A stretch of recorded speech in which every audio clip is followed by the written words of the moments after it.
So in this module, and in fact in some of the modules that are going to follow, what we will look at is a slightly different kind of stochastic process compared to what we have seen so far. So we'll be looking at what is called a counting process.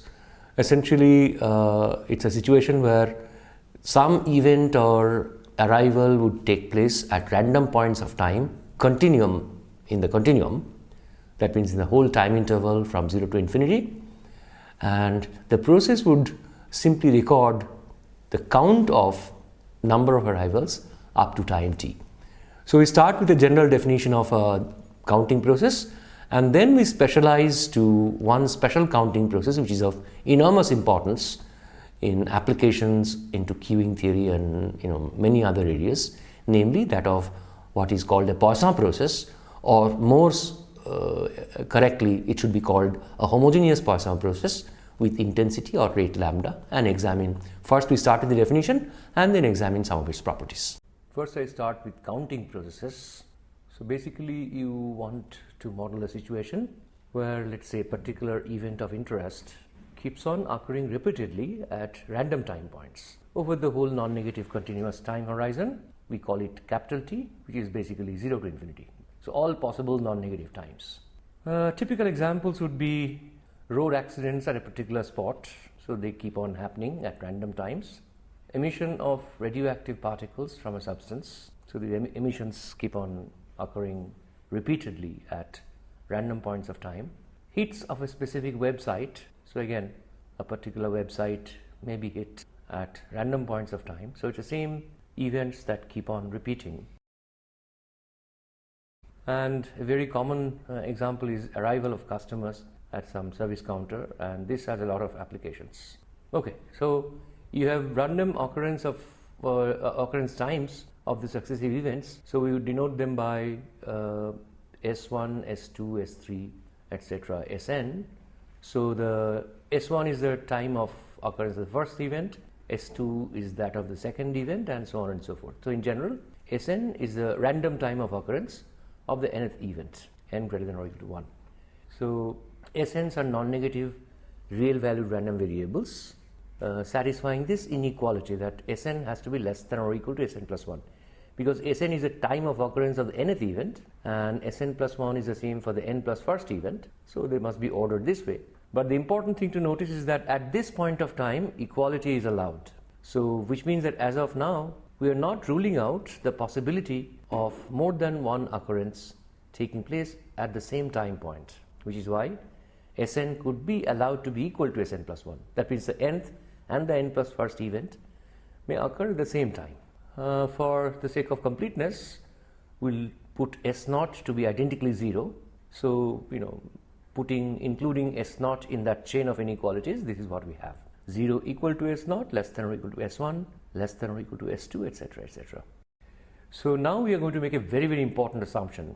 Without this, the entire theory would collapse. Very, very important assumption is that we assume that Sn goes to plus infinity as n goes to infinity with probability 1. So what does that mean? That really means that only finitely many occurrences with probability 1 in any finite interval. Because if you give any finite interval, it cannot be that all the Sns lie in that interval, because Sn has to go to plus infinity. So only finitely many Sns would be lying in that interval, which essentially means that only finitely many occurrences in any finite interval. So there is no explosion of number of occurrences in any finite interval. Okay, so what is counting process? It just counts the number of occurrences over time. As time advances, we keep on counting how many occurrences have happened until that time. So here is a precise definition. For each t in that time set, we denote nt to be the number of occurrences or events up to and including time t. So it's a number of occurrences during time interval closed 0 to t, both included. Equivalent definition is that nt can be thought of as the maximum of all n's greater than or equal to 0, such that Sn less than or equal to t. So you can convince yourself that that essentially defines the same thing, that is the number of n's. So when you take the maximum, that the value of that maximum gives you the number of n's for which Sn is less than or equal to t, or equivalent to the number of occurrences. Okay, so note that the fact that S0 is taken to be identically 0 and Sn goes to infinity with probability 1 will imply that for any t, fixed t, the set n greater than or equal to 0, Sn less than or equal to t is non-empty. That's because we are allowing n to be equal to 0 and S0 is always less than or equal to t because S0 is 0. So it's non-empty and bounded above because it's not possible that all the Sns for every n is less than or equal to t. That is because Sns are supposed to go to infinity. So this is a finite non-empty set and therefore it has a maximum. So NT is well defined. So this process NT is called a counting process on R plus, which is just this time set 0 to infinity. So counting process can be thought of as a stochastic process with continuous time parameter set. So the random variables NT are indexed by t, where t can take values in the whole continuous parameter set 0 to infinity, but the state space, that means NT can take values in only S, which is Z plus, which is the set of non-negative integers. Also from the definition it should be clear that this process, which I denote by NT t greater than or equal to 0, has non-decreasing paths. That simply means that for any two time points S and t with S less than t, Ns has to be less than or equal to Nt. That's obvious because the number of events up to time S cannot exceed the number of events up to time t if S is less than t. So from the definition of NT, you can easily see that if you take any two time points S less than t, then the increment of the process NT minus Ns would represent the number of occurrences in the interval open S to close t. So S is excluded because Ns is subtracted, which means any event that might have occurred at time S is not included here. So it counts all the events that occurred during the interval S to t, S excluded but t included. Also, if you fix any t positive and n greater than or equal to 1, then you can see that nt greater than or equal to n, that event, meaning that at least n events have occurred up to time t, is the same as Sn is less than or equal to t. That is, the time of nth occurrence is less than or equal to t. Of course, by looking at the complement, nt less than n, which is same as nt less than or equal to n plus 1, because nt only takes integer values, would be equal to complement of Sn less than or equal to t, which is Sn greater than t. From which you can easily see that nt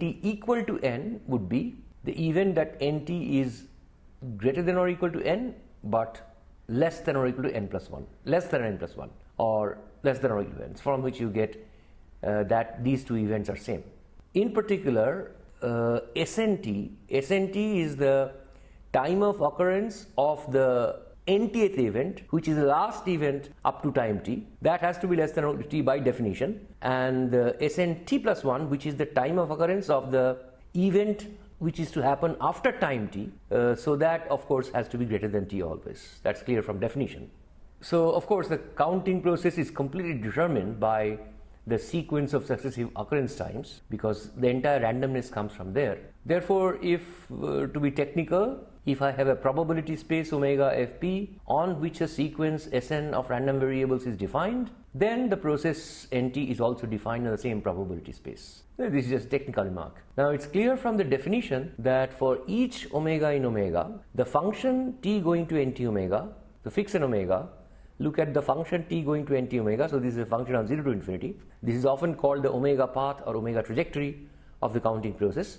It's going to be step function on 0 to infinity, non-decreasing and right continuous with integer jumps at these times s1 omega, s2 omega, etc., etc. This is illustrated in this picture. So you see that this is a typical trajectory of the counting process. So at time points s1, s2, s3, there are jumps. Between these two, the trajectory remains fixed, constant. So step function. Now I come to the special, very special counting process, namely Poisson process. So as I said, the Poisson process is a special counting process, and here is the definition. A counting process Nt is called a Poisson process with rate, sometimes also called intensity, lambda, if first of all n0 is identically 0, and b for any choice of time points t1 less than t2 less than etc. tn. So take any finite set of time points ordered in that fashion. Then the random variables nt1, nt2 minus nt1, etc., ntn minus ntn minus 1 are independent. So roughly what it means is that nt1 is the number of events up to and including time t1, nt2 minus nt1, that increment, is the number of events occurring in the interval open t1 to close t2 and so on. They are assumed to be independent. And the last condition is why it's called Poisson process, that for s less than t, nt minus ns, that is the number of events occurring during the interval open s to closed t, that random variable, which of course is non-negative integer valued, the distribution is Poisson with parameter lambda into t minus s. So property B is often expressed as the property of independent increments. That's clear. We are saying that, if you fix a finite set of time points, look at the increments over those time points, then they are independent. Property C is why the process is called a Poisson process, because the distribution of nt minus ns is Poisson, and it's called, this is why and since the lambda parameter is coming there also, this is why the process is called a Poisson process with rate or intensity lambda, and we are going to frequently abbreviate it as pp lambda. So pp lambda would stand for a Poisson process with rate or intensity lambda. Now let's see something more that the property C says. Property C says that, in particular, that if you take s to be 0 in property C, then nt minus n0, but n0 is by A defined to be 0, so it says that nt is Poisson with parameter lambda t.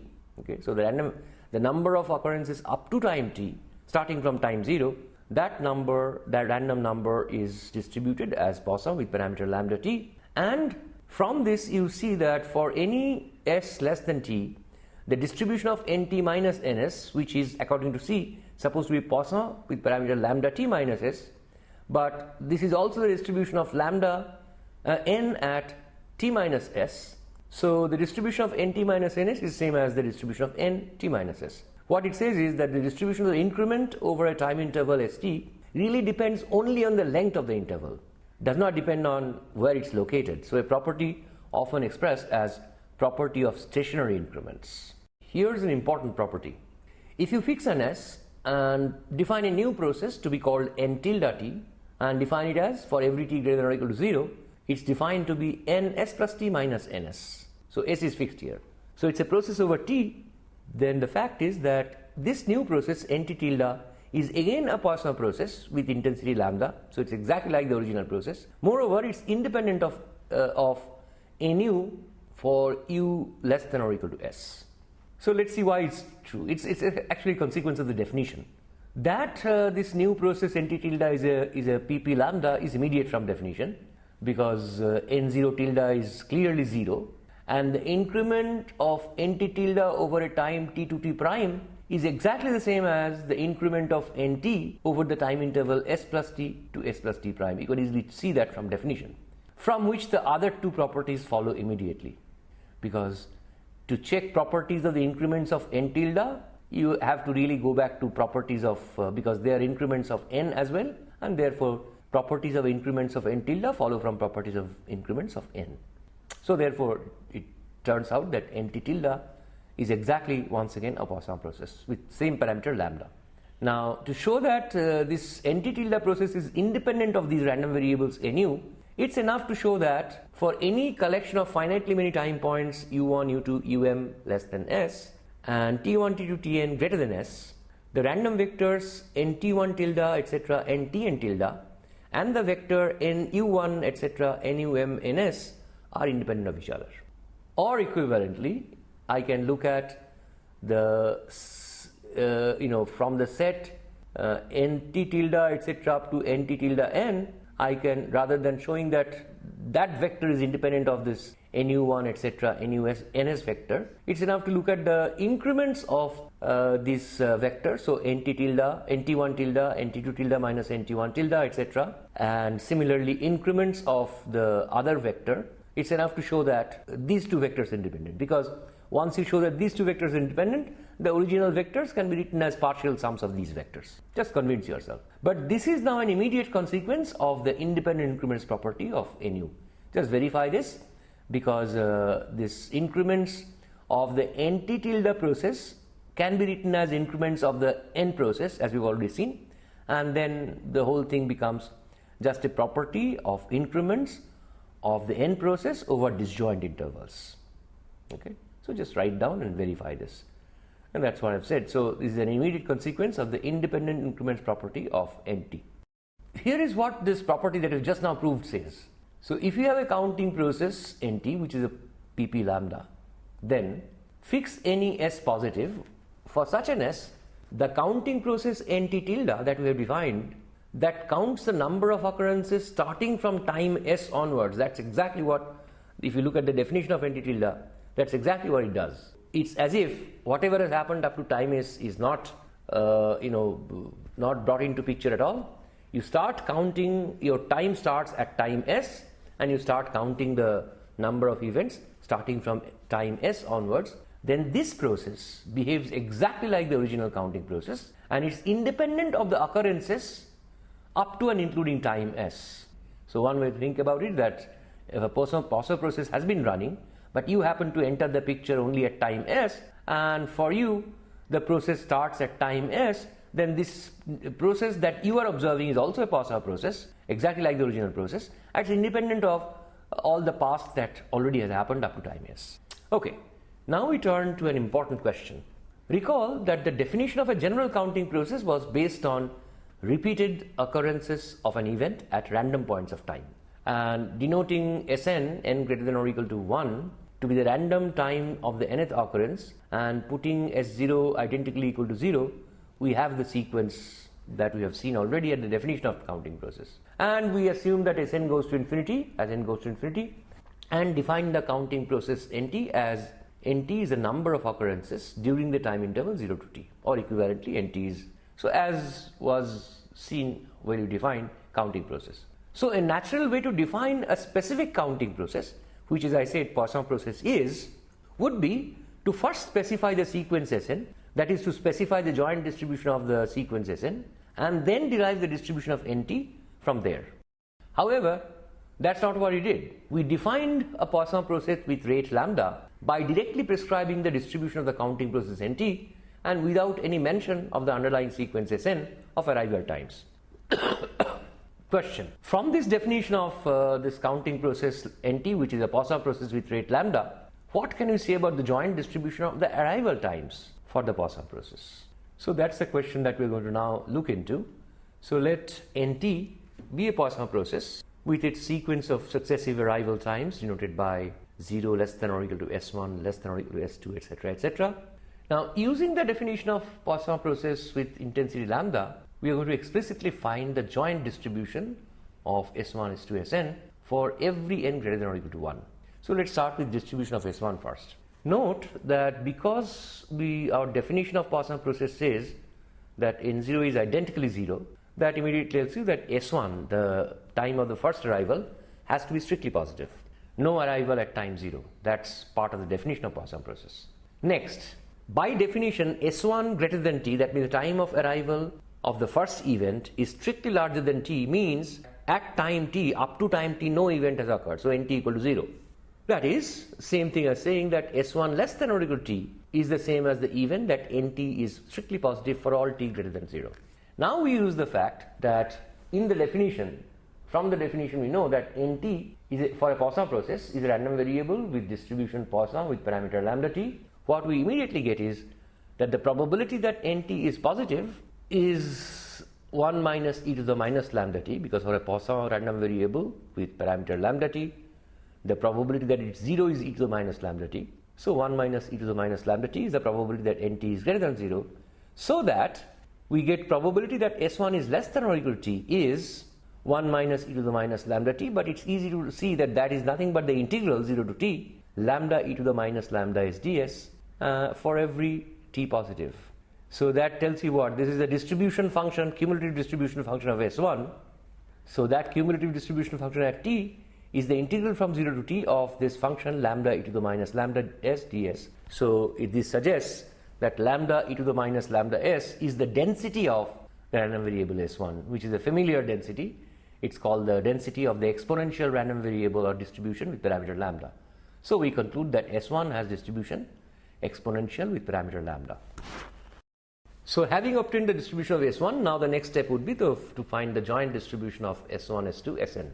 So what we need for this is a very basic result from probability, which is this lemma. Suppose y1, y2, yn, I call it bold-faced y, be a random vector taking values in some region G in Rn. So it's an n-dimensional random vector. Suppose I have a non-negative function h on G such that for every rectangle, that means a set of the form a1 to b1 open in the left, closed on the right, cross, etc., etc., an to bn again open on the left, closed on the right. Suppose you take any such rectangle contained in the region G, then the probability that the random vector y lies in this rectangle, which simply means that y1 lies in a1 to b1, etc., yn lies in an to bn. Suppose that probability equals the integral of the function h y1, y2, yn over this rectangle. So this is a multiple integral. That's really the integral of h over that rectangle. Suppose this is true for every rectangle contained in G. Then y has a joint density given by h. That means the function h must be the joint density of y. Of course, since y takes values in G, the density is h on G and 0 outside of G, joint density. So now let's get to our original question of finding the joint distribution of S1, S2, Sn. Let's do the case when n equal to 2, just for the sake of simplicity. So I look at only S1, S2 and I want to find the joint distribution of the pair S1, S2. Now by definition S1 is less than or equal to S2. So the pair S1, S2 takes values in this region G, namely the set of points little s1, little s2, where little s1 is greater than 0 and s1 is less than or equal to s2. Now what I do is I'm going to apply that lemma, take any rectangle which lies in this region. So that simply means that I am taking any one a1, b1, a2, b2 in that order. Any such rectangle with a1, b1 cross a2, b2 will lie in that region. So I try to calculate the probability that s1, s2, this pair lies in that rectangle, which, as I said, is the same as s1 strictly bigger than a1, less than or equal to b1, and a2 strictly less than a2, and s2 is less than or equal to b2. Remember, s1 is the time of the first event and s2 is the time of the second event. So this event can be written in terms of the original Poisson process as follows. So saying that s1 is greater than a1 simply tells you that n a1 is 0, no event up to time a1. Then saying that s1 lies between a1 and b1 with equality allowed at b1 simply tells you on the time interval a1 to b1, open at a1, closed at b1, exactly one event has taken place. So n b1 minus n a1 equal to 1, and that is because s2 is bigger than a2. So n a2 minus n b1 is 0, and then the last condition that s2 is less than or equal to b2, greater than a2, tells you that n b2 minus n a2 is greater than or equal to 1, greater than or equal to, because we do not know. It may be that s3, s4 also may be less than or equal to b2. So we only know that s2 is less than or equal to b2. So there may be more events than just one in the interval a2 to b2. So anyway, so this probability is same as this probability.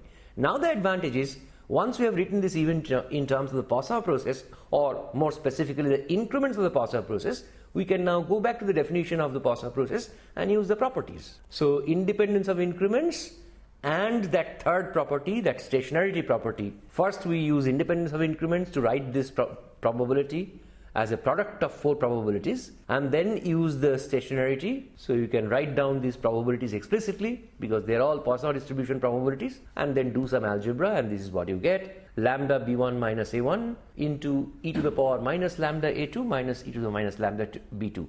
But the point is that you can easily see that that turns out to be this double integral. Remember, the lemma tells us that we should try to be able to write the probability of s1, s2 lying in that rectangle, two-dimensional rectangle, as a double integral over that rectangle, and that's exactly what the last expression does. And the moment you have that, you immediately know what is the density, joint density of s1, s2.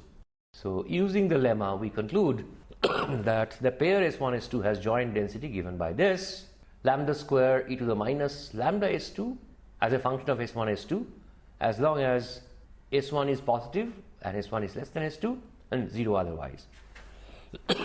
Now, case n greater than or equal to 2, well, it's not so difficult. For any n greater than or equal to 2, the vector S1 S2 Sn takes values in this region, exactly as we did in the previous case. So following the same arguments as was done in the previous case, you can show that for any rectangle in the region G, the probability the vector S1 S2 Sn lies in that rectangle, which is exactly the probability written in the first left hand side.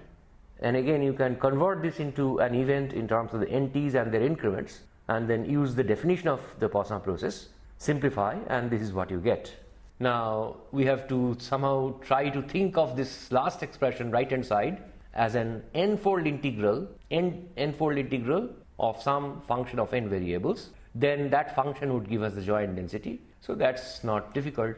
You can show that this right hand side is indeed the integral over the appropriate rectangle of this function f S1 S2 Sn for S1 less than S2 less than Sn, all positive. The function is this and 0 otherwise. So therefore this must be the joint density of S1 S2 Sn. So what have we proved? We have proved that S1 has exponential lambda distribution, and we've also obtained the joint density of S1 S2 Sn for every n greater than or equal to 2. Now from the formula of joint density, it is not yet clear exactly what is the joint distribution of S1 S2 Sn.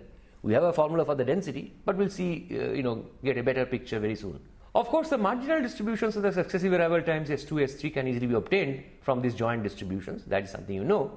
If you have the joint density, you can find out the marginal density by integrating out all the other variables. But let's now consider a slightly different sequence of random variables, which are going to be extremely important, called the successive inter-arrival times, which will not only give us a better understanding of the successive arrival times, but will also present an alternative way of looking at the Poisson process, as we will see later. So let me first define what the inter-arrival times are.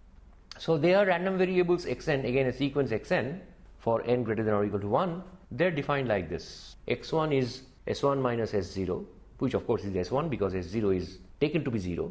x2 is s2 minus s1, etc. xn is sn minus n minus 1. So therefore x1 is equal to s1, but for general n, xn is the time of occurrence of the nth event minus the time of occurrence of the n minus 1th event. So from that you can easily see that x1 is nothing but the time to wait till the first arrival, and for n greater than 1, because it's sn minus 1, this will be the time to wait for the nth arrival after the n minus 1th arrival, because sn minus 1 is subtracted. So the question that we're going to ask is, remember we already have obtained the joint distribution of S1 S2 Sn. We obtained the joint density. It's not clear to us what the joint density, where it comes from, but at least we have the joint density. So from that we are going to ask, what is the joint distribution of the sequence xn? Clearly x1 is s1, so there is no question about that.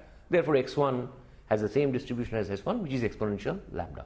To find the joint distribution of x1, x2, xn, we note that by definition of xn, s1 is x1, s2 is x1 plus x2, etc., and sn is x1 plus etc. up to sn. So essentially the sk's are the partial sums of the x sequence.